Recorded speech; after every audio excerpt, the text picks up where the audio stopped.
So really testing our overhead range and our ability to control our rib cage. So the goal is we're not going to flare, but just go to our range where we can keep those ribs back, which essentially helps us keep that stacked position. So our abdominals are working, we're not feeling our low back, and we're essentially controlling our overhead range. You can use a towel, body weight. This is a 10 pounds. I wouldn't go too heavy. I'm just playing and experimenting with weight, but you can just totally use your arms. So when we're going to that overhead position, watching that you don't go to the point where you flare. So my range is probably right about there, not so much, but when you're going and holding that dumbbell, you don't want to go overhead and flare out, so it's not going to feel so good on your back. So you can also just hold a towel.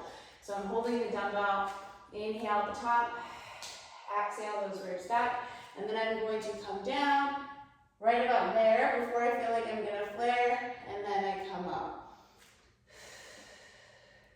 So I'm going to my overhead range, and then I come back up. Might be a little bit less.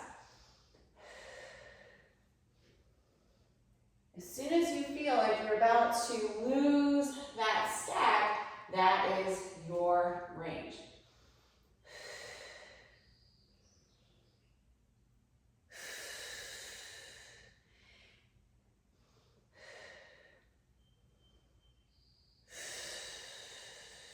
You can also do this with a towel. So just kind of holding the towel like this. You might even find you get more range with the towel just because you're limited by the weight. But it's heavy.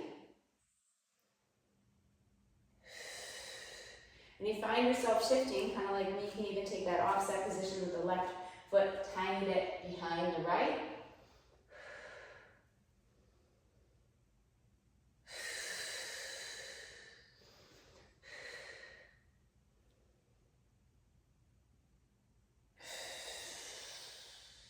So only going to that space where you feel like you can maintain the rib cage position in your overhead squat.